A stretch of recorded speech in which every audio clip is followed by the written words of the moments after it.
एक बार फिर एक पत्नी ने अपने प्रेमी के साथ मिलकर अपने पति की हत्या कर दी।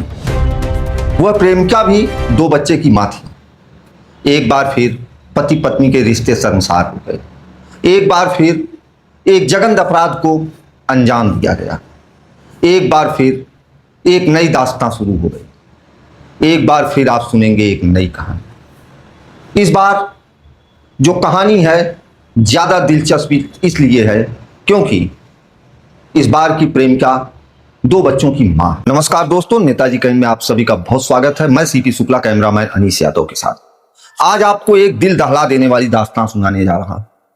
आज जो दास्तां आप सुनने जा रहे हैं यह प्रेमी प्रेमिका की कहानी तो है ही, पर यह प्रेमी प्रेमिका वासना के वशीभूत होकर एक निर्दोष आदमी की हत्या कर देते हैं।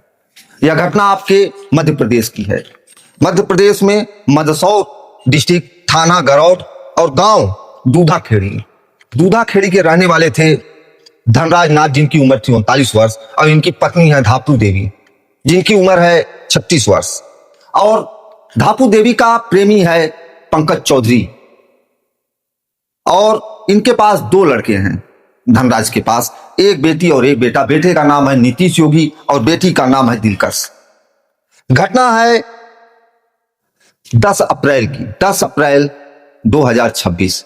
10 अप्रैल 2026 को पंकज चौधरी शाम के समय आते हैं और यह कहते हुए कि आइए चलिए मैं आपको घुमा लाता हूं। दूधनाथ को लेके चले जाते हैं घुमाने के लिए, और 11 तारीख की सुबह तक वह वापस नहीं आते।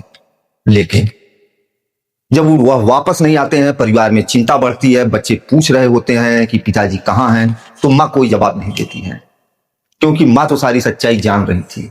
फिर भी वो बोली कि कहीं गए होंगे, आ ही जाएंगे। इन सब चीजों से बेखौफ नीतीश योगी चला जाता है थाने पे जाके एक FIR दर्ज कराता है कि मेरे पिताजी कहीं गुम हो गए हैं, मिल नहीं रहे हैं।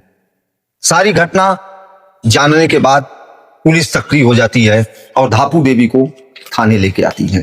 थाने पे जब पूछताछ होती है तो धापू देवी जो बयान देती हैं वह सुन के आपके रोंगटे खड़े हो जाएंगे। धापू देवी बताती हैं कि मैं पंकज चौधरी से मोहब्बत करती हूं। हमारे और पंकज चौधरी के रिश्ते को धनराज जान चुका था, तो हम लोगों ने एक प्लान बनाया कि इसे ही क्यों न रास्ते से हटा दिया जाए। और 10 तारीख शाम में पंकज चौधरी मेरे पति को लेकर मेरे ही गांव के एक सुनसान स्थान पर आते हैं, जहां पे बैठ के दोनों लोग बात कर रहे होते हैं। उसी दरमियान रंबल से उनके सर पे एक गहरा वार किया जाता है और वह मूर्छित हो जाते हैं। उनके मूर्छित होने के बाद उन्हें तलवार से बोटी बोटी काट दिया जाता है। काटने के बाद लाश को ठिकाने लगाने के लिए, मांस के उस लोथड़े को ठिकाने लगाने के लिए आग में जलाया जाता है। और आग जलाने पर भी वह लाश जब खत्म नहीं होती है तो 11 तारीख की सुबह में एक JCB बुक करके वहीं पे एक गड्ढा खोदा जाता है, यह बता के कि गड्ढे की जरूरत है खेत में। और JCB के जाने के बाद उस मांस के सारे टुकड़े को उस गड्ढे में डाल दिया जाता है। 11 तारीख JCB आती है, गड्ढा खोदती है और लाश को वहां दफन कर दिया जाता है, धापू देवी और पंकज चौधरी द्वारा। उसके बाद 11 अप्रैल को FIR, 11 अप्रैल को लाश दफन होना, 10 अप्रैल को राजनाथ का गायब होना, और फिर 12 तारीख से शुरू होता है गिरफ्तारियों का दौर। धापू देवी की निशानदेही पे 12 तारीख में पंकज चौधरी भी गिरफ्तार कर लिया जाता है। अब हम आपको सुनाते हैं पूरी कहानी। पंकज चौधरी ने क्या बयान दिया, धापू देवी ने क्या बयान दिया, और घटना को किस तरह से अंजाम दिया गया। पूरी कहानी यह है, पंकज चौधरी और धापू देवी एक दूसरे से बेइंतहा मोहब्बत करते थे।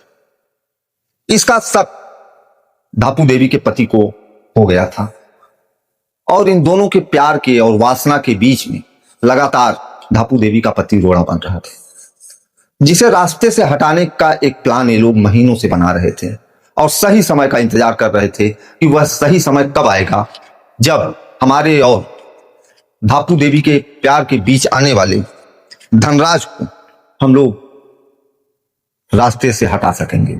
वह दिन और वह समय 10 अप्रैल 2026 इन लोगों को मिल गया। 10 अप्रैल 2026 को यह लोग धनराज को बहलाकर फुसलाकर गांव के एक सुनसान स्थान पे खेत में ले जाते हैं। वहां ले जाके उसे पहले मूर्छित किया जाता है, उसके बाद तलवार से उसके टुकड़े टुकड़े कर दिए जाते हैं। तलवार से टुकड़े होने के बाद लाश को बुरी तरह से जलाया जाता है। न जलने पे जेसीबी रेंट पे मंगा के एक गड्ढा बड़ा सा खोदा जाता है। जेसीबी के जाने के बाद उसी गड्ढे में उसे दफन कर दिया जाता है। इसे आप प्यार कहेंगे? क्या यही प्यार है? क्या पत्नी का प्यार जो पति के प्रति होता है वो प्रेमी के प्यार से ज्यादा होता है?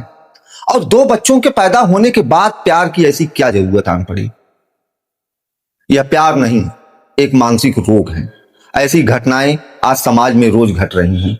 आजकल कभी पत्नियां अपने पति को नीले ड्रम में दफन कर दे रही हैं, कभी पत्नियां अपने पति को फर्श के नीचे दफन कर दे रही हैं।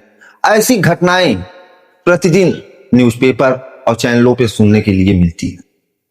परिवार में तो रोना पिटना मचा हुआ है। जो कानूनी कार्रवाई होनी है वह हो रही है। इस समय धापू देवी और पंकज चौधरी जेल में तो हैं, पर क्या हमारा समाज इतना विकृत हो चुका है? क्या प्यार की परिभाषा इतनी बदल चुकी है? क्या हम लोग उसी भारतवर्ष के रहने वाले हैं जहां पे यह गीत लिखा जाता है कि प्यार को प्यार ही रहने दो, न बदलो वासना में, प्यार का अस्तित्व ही सिमट जाएगा इस कामना में। जहां प्यार को इतना पवित्र माना जाता है, जहां प्यार की उपमा कृष्ण और राधा के प्रेम से दी जाती है, हीर और रांझे के प्रेम से दी जाती है, लैला मजनू के प्रेम से दी जाती है, वहां प्यार के अंदर यह वासना ही है जो हत्या करा सकती है। यह किसी भी कीमत पे प्यार नहीं है। ऐसी घटनाएं समाज को जहां झिझोर कर रख देती हैं, वहीं ऐसे मानसिक रोगियों के लिए एक कुछ स्पेशल व्यवस्था, कुछ विशेष व्यवस्था गवर्नमेंट को की जानी चाहिए।